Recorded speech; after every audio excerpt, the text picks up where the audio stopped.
Usually Cajun bands they'll always do some tunes that are just fiddle tunes and the accordion. There's a tradition of twin fiddling. Twin fiddling is beautiful. Yeah. Anything we say, we can find examples of bands that mix it up. But in general, the difference is that Zydeco is Zydeco grew out of the Creole and the African American community, and some people would say Creole and African American and Black are all the same, and some people within those communities, and some would say no, they're very different. So, as an outsider, what we say is whatever somebody calls him or herself, that's what you call them. It's not for us. In that community, music was influenced more by blues, usually blues, and R&B.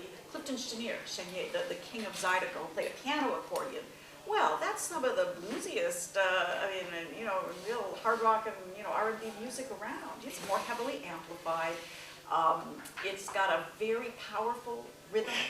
The rhythm in some ways becomes more important than the melody. Yeah, I was going to say that the fiddle traditionally would not have a fiddle. They're replaced by an electric guitar. Yeah, electric bass, although Cajun bands use electric bass too, but it's electrified. And it used to be that people played piano accordion. That was the preferred choice, and now it's swinging back, so people do both. I mean, probably it's more popular to play button accordions. And they are starting to add fiddlers and some of the great accordionists, like Jeffrey Broussard, he's learning fiddle, so, everybody is playing everything, but those are the differences. Zydeco is more popular here and in Louisiana. It's more accessible. It makes sense. It sounds more like what we're listening to hearing, more like rock and roll. You can understand the words, which is kind of nice. Nobody calls Zydeco folk music, and sometimes people will talk about what we play, and in a sort of negative way, we'll say, well, it's kind of folk music, and yeah, it is kind of folk music. Sorry, but it's all great music, for sure.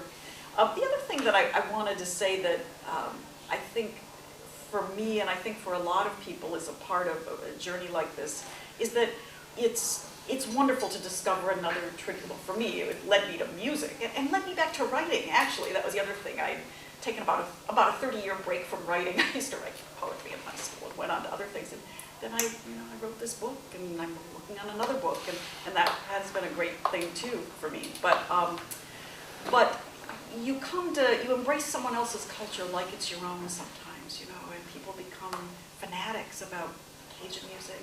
I think it happens to people in the Balkan scene, so they tell me Irish music, and that's a wonderful thing. But it also, sometimes it awakens us to something in our own tradition that we didn't know about or were kind of dismissive of. It's like, oh, that, we want to do that.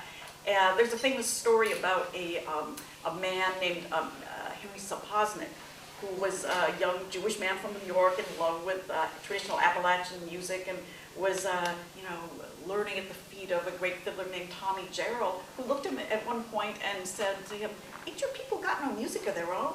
And he's like, "Well, yeah, I guess, we do." And he decided to look at his own folk traditions, and he became one of the leading people in the klezmer revival. And that's a wonderful, apocryphal story, but I think it's true. The quote is a little different depending on where you read it. Well, what happened to me was that, I did not grow up loving accordions at all. I mean, I had the prejudice of a lot of people in my generation. It's corny, it's old-fashioned, Lawrence Welk. But in my case, it was tied in also to a very shame-filled ethnic identity. My mother was Slovenian, second generation. We grew up in Cleveland, which is about the only place in the world other than Slovenia where you could say you're Slovenian. They know where that is, because that's like the largest concentration of those folks anywhere except Slovenia, a tiny little country in Europe in the former Yugoslavia. Frankie Yankovic, the polka king, grew up in my mom's neighborhood. She used to hear him practicing. Well, she and her family, they just hightailed it away from their background as fast as they could. Changed their name. My mother was the only one who even really talked about it to her children, but it was like, oh God, they have nothing to offer. And so, and in some ways the watchword when you're learning to do Cajun dancing, people will say, oh really, it's not like polka. They're rising when we're falling. We got a totally different beat. It is a different beat. But like it's sort of this very low class, low budget, boring music. Well, eventually, I discovered, not polkas, I still don't really love polkas, but I really began to just be reawakened to my mother's heritage, and therefore my own, and we'd been there on a trip, and one of our sons is now living in Kosovo and working as a journalist, and so it's been a part of my background and my family's story that I've really discovered that I would not have really even taken a look at if it had not been for the accordion. I figured anybody who plays the accordion, there's got to be something to it. I mean, that was sort of my guiding premise, and I discovered that the community that my mom had grown up in Cleveland was really, there's a book about folk music, and there were chapters about it, traditional American music. And so it restored a part of myself to me. And so I'm going to play a fiddle tune, and I'll play, this is a triangle, this is a nice simple percussion instrument. Right, and rubboard is traditionally used in Zydeco music, although Cajun bands will sometimes have a rubboard player. This is another penetrating little percussive thing. So what are you going to do? Port Arthur Blues. Or you want to do that? Whatever you want. Very short version Yeah, of it. okay, yeah, do a short version because it's got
other questions or more music or?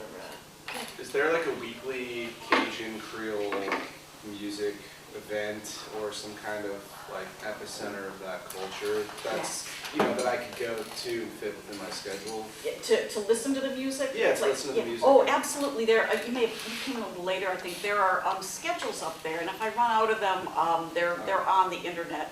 And there's a very big community here. There are 20 local Cajun Zydeco bands that play in all sorts of places. The two of the main places are pretty much every Friday night and sometimes Saturday night. If you like Zydeco, you can go to Eagles Hall in Alameda. It's usually in the East Bay.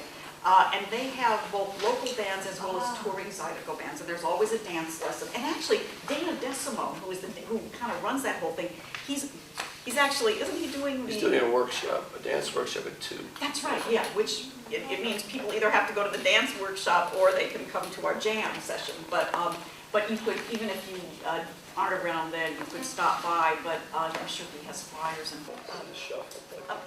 let's do a shuffle, yeah. The one time we didn't do, this is one that there's always people who do line dances to these. This is called the Drunkard's Blues, and I love these. This is one of those sort of English-French lyrics. It's in French, but it's like, Quand les blues me prend, moi je suis gone. When the blues take me, I'm gone. I'm off to go get drunk. In A. In A. Getting.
This has been a lot of fun. I'm Blair Kilpatrick, Steve Tabak, my husband. We're the sauce piquant duo when we play like this, the full band. Like at Ashkenaz, we play typically with a 5-piece band with guitarist, bass player, drummer. Hopefully next time you see us, I'll have this off my finger. We'll We have the see. jam at 2 downstairs on the first floor. Yes, we're in the jam room at 2.